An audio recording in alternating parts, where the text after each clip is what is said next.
যদি গ্রহণ করতে পারে না, কবুল করতে পারে না। তাই আল্লাহ রাব্বুল আলামিন বলতেছে যে মানুষগুলাকে অপমান করে তার কিতাব আমলনামা, তার কর্মকাণ্ডগুলা সবার সামনে ভিডিও ফুটেজে ধরানো হবে, আমলনামা বাম দিক দিয়ে দেওয়া হবে, তখন সে আল্লাহর কাছে এটা করতে থাকবে, ফাসাউফা ইয়াদউ সুবুরা। ইয়াদউ মানে ডাকা, আহ্বান করা, দাবি করা। সুবুরা মৃত্যু, ধ্বংস, মাটির সাথে মিশায়া দাও। আল্লাহ আমাকে শেষ করে দাও, আমাকে মৃত্যু দিয়ে দাও, আমাকে ধ্বংস করে ফেলো। তবু আমি দাঁড়ায় থাকা অবস্থায় আমার আত্মীয় স্বজন, স্ত্রী, পুত্র, ছেলে মেয়ে, বন্ধু বান্ধবদেরকে আমার এই আমলনামাটা দেখায়। আমি যে বর্জ্য ছিলাম সমাজে, আমাকে ইজ্জত করতো মানছি, আমাকে সম্মানের চোখে দেখতো।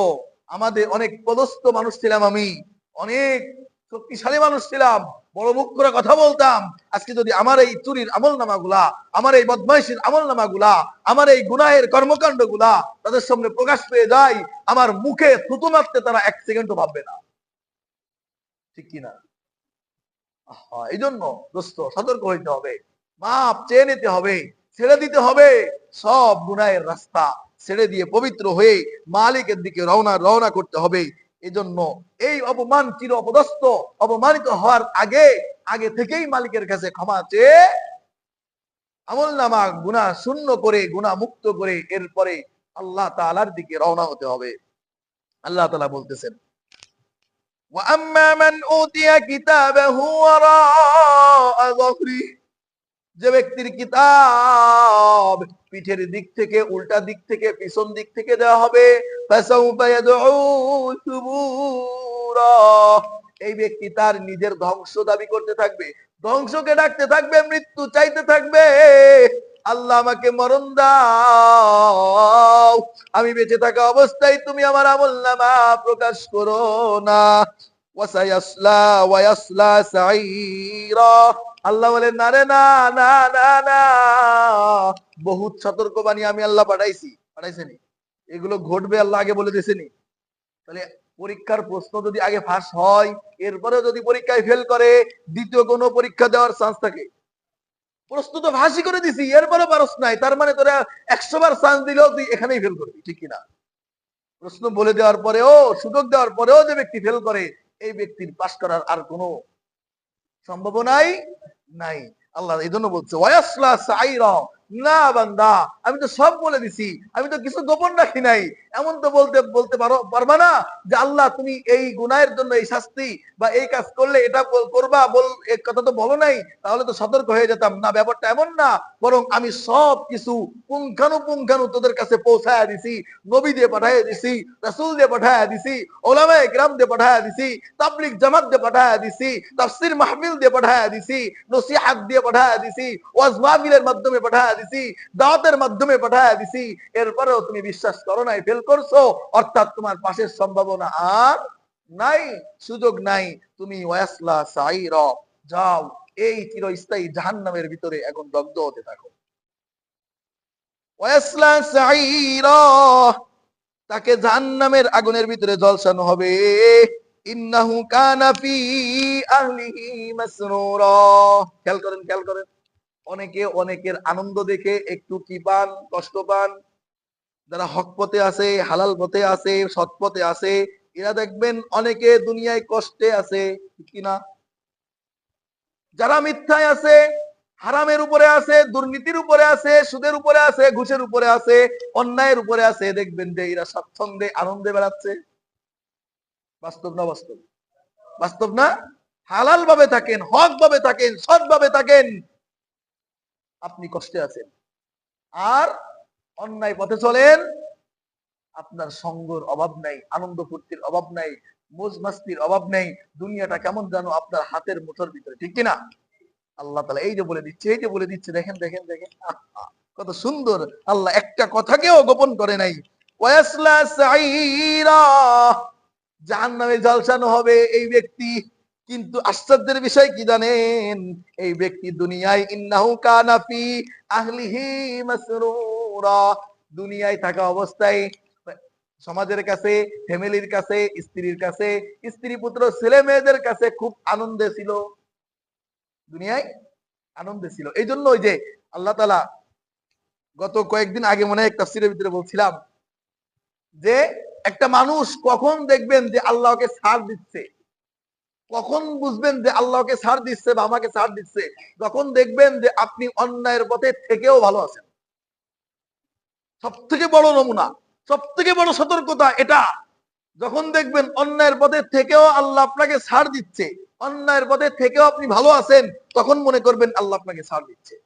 এই সেই কথা, এই যে দলিল সূরা ইনশিকাকের 13 নম্বর আয়াতে আল্লাহ এই যে বলে দিচ্ছে, ওয়াসলা সাইরা, তাকে জাহান্নামে ঝলসানো হবে, ইন্নাহু কানা ফি আহলিহি মাসরুরা, অথচ এই ব্যক্তি দুনিয়ায় আনন্দে ছিল, হারামে ছিল, আনন্দে ছিল, অন্যায় ছিল, ফুর্তিতে ছিল, যত নম্বর 2 নম্বরই ছিল, সব করছে, তবুও দুনিয়ায় ভালো ছিল, আনন্দ ফুর্তিতে ছিল। এটাই তার সবথেকে বড় নমুনা। আল্লাহু আকবার। ইন্নাহু কানা ফি আহলিহি মাসরুরা,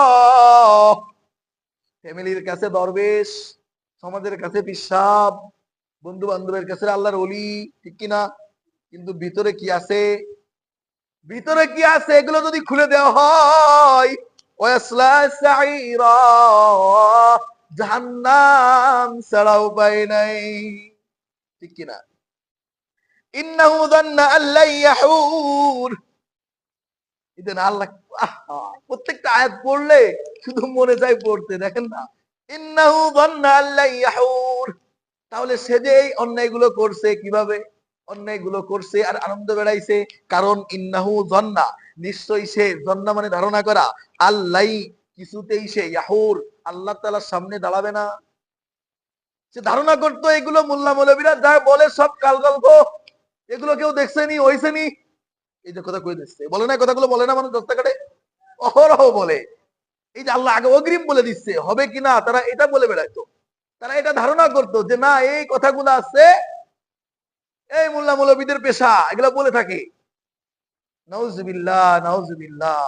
আল্লাহর কথা, প্রত্যেকটা কথা তর্জমা করে করে শোনাচ্ছি, এরপরেও যদি কেউ বলে যে এগুলো মিথ্যা, এগুলো সম্পর্কে যারা পরিমাণ সন্দেহ থাকে, খোদার কসম, রব্বে কাবার কসম, সে মুমিন মুসলমান না, সে বেঈমান, চিরস্থায়ী জাহান্নাম।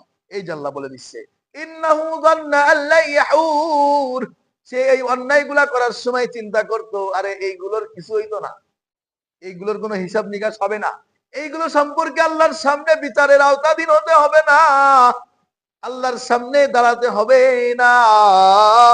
কিন্তু তারা তো জানে না, পরের আয়াতে আল্লাহ বলছে বালা, না, তারা ভুলের ভিতরে আছে, অবশ্যই হবে। আল্লাহ বলতেছে বালা, তাদের ধারণা ভুল, অবশ্যই হবে। এখন দিনের বেলা সূর্য দেখে যতটা বিশ্বাস করো যে সূর্য আজকে উঠছে, শতককে দেখে যেমন বিশ্বাস করতেছো, বালার অর্থ এর থেকে কোটি কোটি কোটি কোটি গুণ বাস্তবিক হবেই হবে। প্রত্যেকটা কথা 100% হবেই হবে। নাকি সন্দেহ আছে? সন্দেহ আছে? কারো সন্দেহ আছে? হবেই হবে। তাহলে অন্যায় করে যারা সুখ সন্দেহ আছে, এদের দেখে আফসোস করার কোনো কারণ, কখনো আফসোস করবেন না। একজন আমাকে প্রশ্ন করছে, হুজুর দেখেন সৎভাবে তোলা, মাশাআল্লাহ নামাজ কালাম পড়ে, হক কথা বলে, হক পথে থাকার চেষ্টা করে, এই যে আমরা দেখেন কত কষ্টে আছি, সৎ পথে আছি আলহামদুলিল্লাহ, কোনো অন্যের সাথে যায় না, অন্যের সাথে দলায় না, কিন্তু কষ্টে আছি দেখেন। কিন্তু ওই দেখেন হারাম খাইতেছে, ওই যে কত অন্যায় করতেছে, অবিচার করতেছে, জুলুম করতেছে, সুদ ঘুষ খাচ্ছে, কিন্তু তারপরে ওরা কত সুখে আছে, কত সুখে আছে, কিন্তু আমরা কষ্টে আছি। তখন আল্লাহ রাব্বুল আলামিনের এই কথাটা শুনাইলাম, আপনি যে কষ্টে আছেন এটা আল্লাহ নিয়ামত, সে যে সুখে আছে এটা আল্লাহ সতর্কবাণী, এটা আল্লাহর পক্ষ থেকে সতর্কবাণী। ওটা দেখে আফসোস করবেন না। আরে জাহান্নামের কারণ দেখে কি আফসোস করে? রে, এই রাস্তাতে গেছে দেখে ও কি জন্য অ্যাক্সিডেন্ট হয়েছে, আমি যদি যাইতে পারতাম রে রাস্তায়, তাহলে আমি মনে হয় অ্যাক্সিডেন্ট হইতাম। এই আফসোস কেউ করেনি। আমি যাই নাই দেখে শুকরিয়া আদায় করে, ও গেছে দেখে আফসোস করে। ঠিক এভাবে কারোর অন্যায়কারী সুখ স্বাচ্ছন্দ্যতা দেখে কখনো আফসোস নিজের ভিতরে ঢুকাবেন, এই যে আল্লাহ বারণ দিয়ে দিচ্ছে, খবরদার। অন্যায় করে সুখে থাকাটা আল্লাহর পক্ষ থেকে সতর্কতার বাণী, যে তোর জন্য ধ্বংস অপরিহার্য, তোর জন্য ধ্বংস অনিবার্য, যখন তখন আল্লাহর গজব তোকে পাকড়াও করতে পারে। আর এই ব্যক্তি ধারণা করে ইন্নাহু যান্না আল্লা ইয়াহুর, সে আল্লাহ তাআলার দরবারে কখনোই দাঁড়াবে না, আল্লাহ তাআলার সামনে তার উপস্থিত হতে হবে না। এই জান্নাত জাহান্নাম, কবর, আযাব গজব, কিয়ামত, হাসর নাসর, ফুলসিরাত, মিজান, জান্নাত জাহান্নাম এগুলো কিছুই নাই। এগুলো সব ফাওকাতা বানোয়াট কিচ্ছা কাহিনীর মতো। এইগুলো যারা প্রকাশ না করলেও মনে মনে ধারণা করার কারণে আজকে মসজিদে আসে না, মানে না, হক পথে চলে না, অন্যায় চলে না। তারা কেমন যেন অস্বীকার করে। এদেরকে আল্লাহ বলতেছে ইন্নাহু যান্না আল্লাহ ইয়াহুর, এরা কেমন যেন দাবিদার যে এগুলো সব বানোয়াট। আল্লাহ বলছে বালা, কখনোই না রে বান্দা। ইন্না ইন্না রাব্বাহু কানা বিহি বাসীরা। তুমি কি ধারণা করতেছো, কি করতেছো? তোমার মালিক সব দেখতেছে। দেখতেছে না? আল্লাহ দেখেনি? আল্লাহ দেখেনি?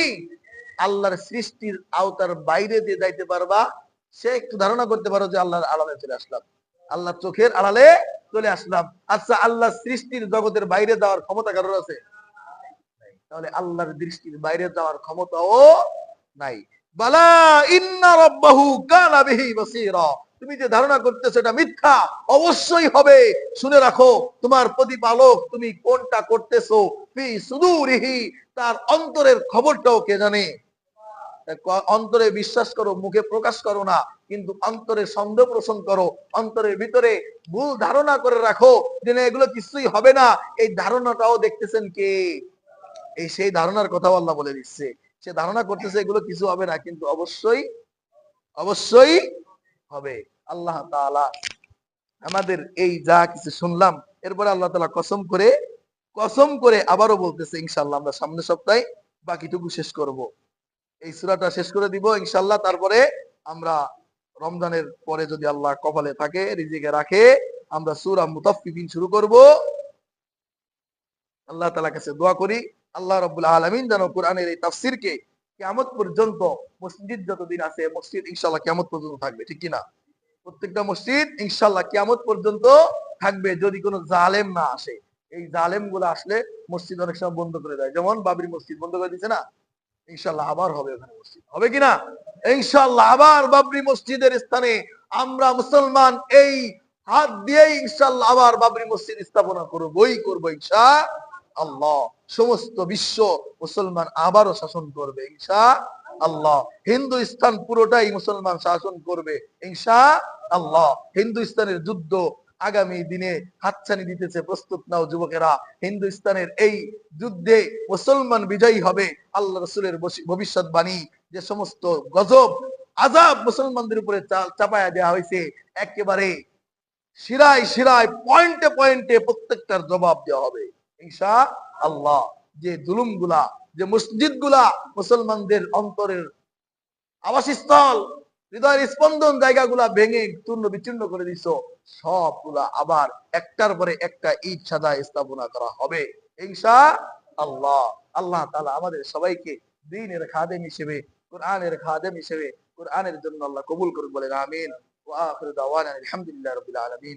দোয়া পড়ি সুবহানাল্লাহি ওয়া বিহামদিহি, সুবহানাকাল্লাহুম্মা বিহামদিকা, আশহাদু আল্লা ইলাহা ইল্লা আনতা, আস্তাগফিরুকা ওয়া আতুবু ইলাইক। আসসালামু আলাইকুম।